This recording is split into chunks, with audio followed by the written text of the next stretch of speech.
नमस्कार, आप देख रहे हैं IBC 24 छत्तीसगढ़ की खबरों में आपका स्वागत है। खबरों को देखेंगे विस्तार से।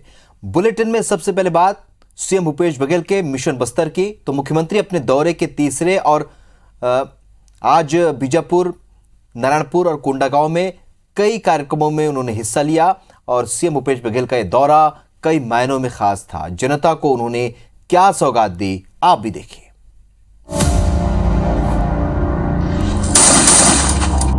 बस्तर का बेहद संवेदनशील और महत्वपूर्ण जिला है बीजापुर, जहां सीएम भूपेश बघेल ने आज अधिकारियों के साथ समीक्षा बैठक की। बैठक में जिले में चल रही प्रशासनिक गतिविधियों, सरकारी योजनाओं पर चर्चा की गई। सीएम भूपेश बघेल ने अधिकारियों को लोगों की आय बढ़ाने, बेहतर स्वास्थ्य सुविधा देने और शिक्षा व्यवस्था को और बेहतर बनाने के निर्देश दिए।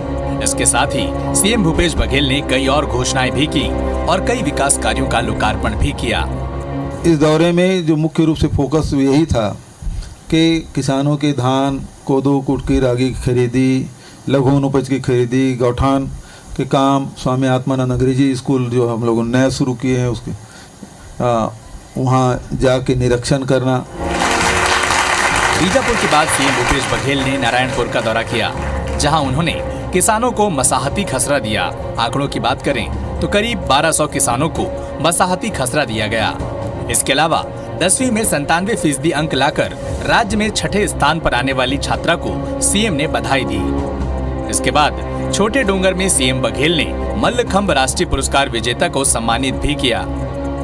जहाँ विश्व आदिवासी दिवस के दिन छुट्टी भी दिए हैं, तो वहीं यहाँ के जो देवगुड़ी है, गोटुल है, उसके निर्माण की भी स्वीकृति सैकड़ों की तादाद में हर विधानसभा में दिया है। नारायणपुर, छोटे डोंगर के बाद सीएम भूपेश बघेल ने मर्दापाल और भानपुरी का दौरा किया, जहां उन्होंने भेंट मुलाकात कार्यक्रम के तहत आम लोगों से संवाद किया। तो मुख्यमंत्री भूपेश बघेल आज 3 दिन के बस्तर दौरे से लौटे और मुख्यमंत्री भूपेश बघेल ने कहा कि वक्त बदल रहा है, बस्तर की बदलती हुई तस्वीर नजर आ रही है। बस्तर में सड़कें भी बन रही हैं, पुल पुलिया भी बन रहे हैं। जो स्कूल 15-15 सालों से बंद थे, आज खोले जा रहे हैं। बीजापुर में 156 और सुकमा में 98 स्कूल खोले जा चुके हैं। लोगों की आय में वृद्धि हुई है। बस्तर के लोग मोटरसाइकिल, कार, ट्रैक्टर खरीद रहे हैं। बीजापुर में ट्रैक्टर का शोरूम खुल गया है। ये तस्वीर बताती है कि बस्तर के लोग शासन की योजना का लाभ लेते हुए अपनी आय बढ़ा रहे हैं। मुख्यमंत्री ने कहा कि बस्तर में शिक्षा की मांग हमेशा से रही है। स्वामी आत्मानंद अंग्रेजी माध्यम स्कूल की डिमांड अंदरूनी क्षेत्रों से लगातार आ रही। सैकड़ों की तादाद में हर जिलों में देवगुड़ी बना रहे हैं। हम बस्तर के संस्कृति को सहेजने का काम कर रहे हैं। शासन की योजनाओं का लाभ किसान उठा रहे हैं। लघु वनोपज की खरीदी है, उससे लोगों का आय में वृद्धि हुई। गोधन न्याय योजना से लोगों का आय में वृद्धि हुई। शिक्षा की मांग हमेशा से रही है। स्वामी आत्मानंद अंग्रेजी स्कूल की लगातार डिमांड अंदरूनी क्षेत्रों में। तो इस प्रकार से जो बदलाव बस्तर में दिखाई दे रहा है। जयपुर में आज से भाजपा के राष्ट्रीय पदाधिकारियों की बैठक हो रही है और इस बैठक में भाजपा के छत्तीसगढ़ प्रभारी डी पुरंदेश्वरी, पूर्व सीएम रमन सिंह, भाजपा के प्रदेश अध्यक्ष विष्णुदेव साय और पवन साय भी शामिल हुए। बैठक में पार्टी की आगामी कार्य योजना और चुनावी राज्यों में जीत के लिए रणनीति बनी है। वहीं दूसरी ओर इस बैठक को लेकर छत्तीसगढ़ में कांग्रेस और भाजपा नेताओं के बीच ज़बानी जंग शुरू हो गई। भाजपा को बहुत तो आपको बता दें कि अगली रणनीति पर मंथन हुआ, क्योंकि 2023 में विधानसभा चुनाव है, 2024 में लोकसभा के चुनाव। ऐसे में राष्ट्रीय पदाधिकारियों की बैठक काफी अहम मानी जा रही। देश की जनता भाजपा को बहुत विश्वास से, प्रधानमंत्री जी ने कहा था कि देश नहीं बिकने दूंगा। अब स्थिति ये है कि रोज पब्लिक सेक्टर के एक यूनिट को बेच रहे हैं। अब उनका नारा बदल गया, देश नहीं बचने दूंगा। तो इन सारे कारणों से प्रधानमंत्री जी अब मुझे लगता है जिस तरीके से अपने कार्यकर्ताओं को संबोधित किया, स्वयं जनता के रुख भांप कर भयाक्रांत हैं। मुझे लगता है कि हमारे देश के यशस्वी प्रधानमंत्री मोदी जी, जिन्होंने ये बातें कही है कि कांग्रेस मुक्त भारत, उस दिशा में भारत भी बढ़ रही है और बीजेपी भी बढ़ रही है। तो मुझे लगता है कि कांग्रेस को अपने चिंता, उस परिवार की चिंता और अस्तित्व की चिंता की आवश्यकता है।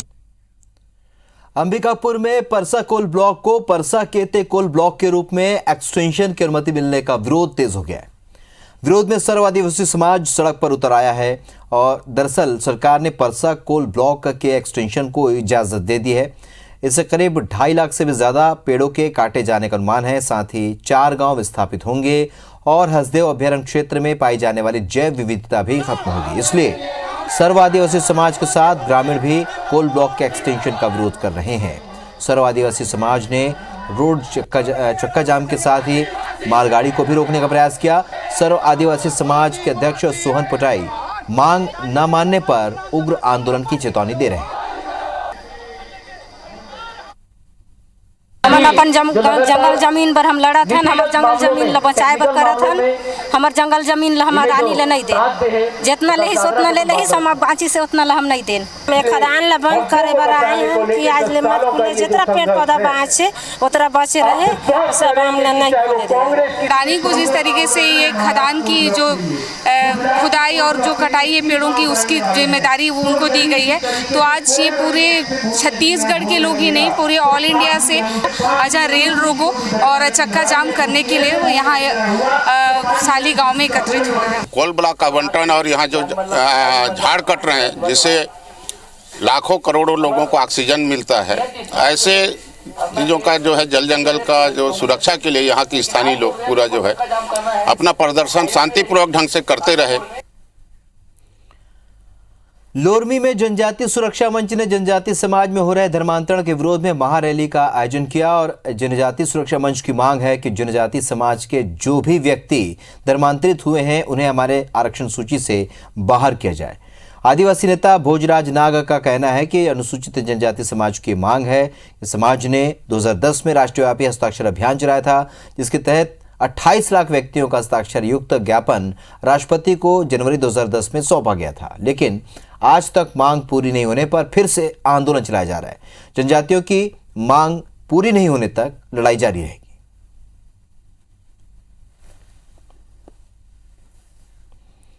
छत्तीसगढ़ गृह निर्माण मंडल की बैठक आयोजित की गई और बैठक में मंडल के अध्यक्ष कुलदीप जुनेजा और आयुक्त धर्मेश कुमार साहू ने अधिकारियों की बैठक ली और बैठक में राजीव नगर आवास योजना के अंदर बनने वाले लाख आवासों की जमीन आवंटन को लेकर विचार किया गया।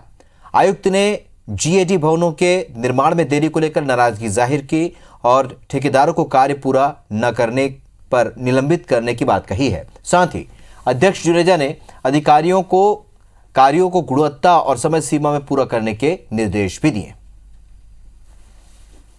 बस्तर के प्रसिद्ध पर्यटन स्थल चित्रकोट के जलप्रपात से युवती के छलांग लगाने का पूरा वाकया कैमरे में कैद हुआ।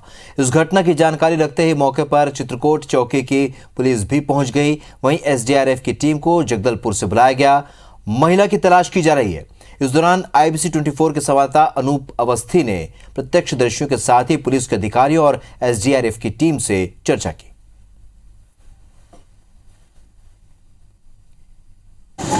चित्रकूट में आज एक दिल दहला देने वाली घटना सामने आई है। जलप्रपात के ऊपरी हिस्से से एक अज्ञात महिला ने यहां पर छलांग लगाई है।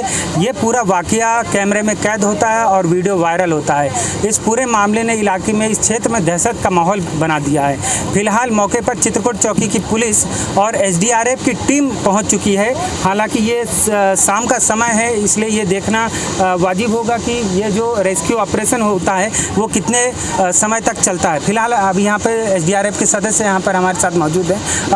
क्या जानकारी आप लोगों को लगी है और रेस्क्यू ऑपरेशन कैसे चला रहे हैं? हाँ, सूचना मिली है कि तत्काल अभी जाएँ करके करीब 4 साढ़े 4 बजे सूचना मिली है इसका, तो हम लोग तत्काल घटनास्थल के लिए रवाना हो चुके हैं। अब इस रात में सर्चिंग जारी रहेगा लाइट के साथ। तो अंधेरा होने के बावजूद भी सर्चिंग की बात यहाँ पे एसडीआरएफ की टीम के द्वारा कही जा रही है। यहाँ पर चित्रकूट चौकी की पुलिस भी मौजूद है। हम उनसे भी, पुलिस अधिकारियों से भी बात करने का प्रयास करेंगे। हम लोग को तत्काल जानकारी मिली है। कितने समय हुई थी घटना? तो ये करीबन 1 बजे का आसपास। अच्छा, क्या महिला की पहचान हो पाई है? क्या नहीं हुई है। क्या सर्चिंग कर रहे हैं तो एसडीआरएफ का सहयोग मिल रहा है? मिल रहा है, एसडीआरएफ का सहयोग मिल रहा है। हम लोग भी 2-3 राउंड 4 राउंड खोज ही रहे हैं, नहीं मिल रहा है। सुरक्षा में चूक है क्या? सुरक्षा करते हैं, सुरक्षा ड्यूटी तो हमेशा लगी रहती है सुरक्षा, लेकिन क्या है कि इधर आए हैं, इधर कोई थाने ऊपर में कोई आदमी था नहीं, बाद में जाके वहाँ घटना घटित किया है। नीचे में ड्यूटी लगी थी हमारे यहाँ से, सब लोग लगे थे, ड्यूटी लगी थी।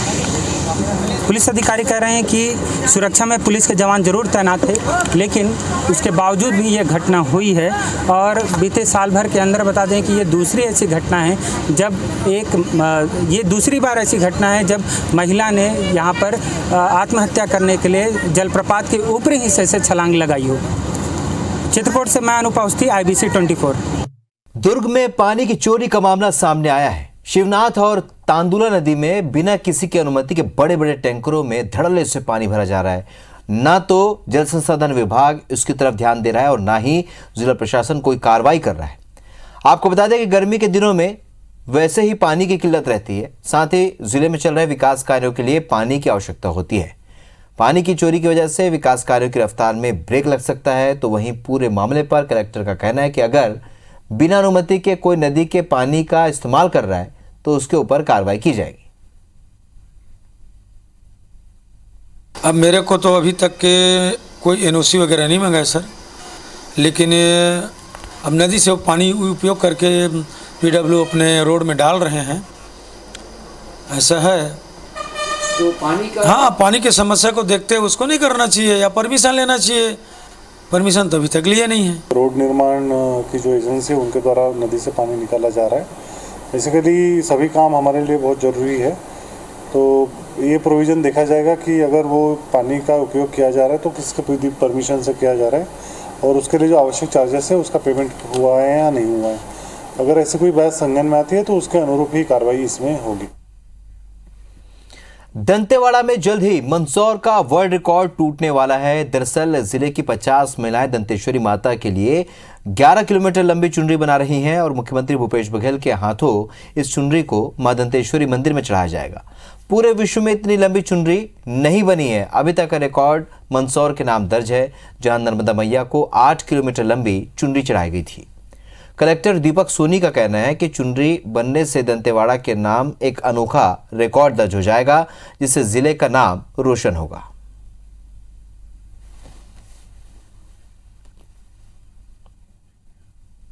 चलिए, तो छत्तीसगढ़ की खबरों में फिलहाल इतना ही। आगे देखिए मध्य प्रदेश का बुलेटिन। नमस्कार।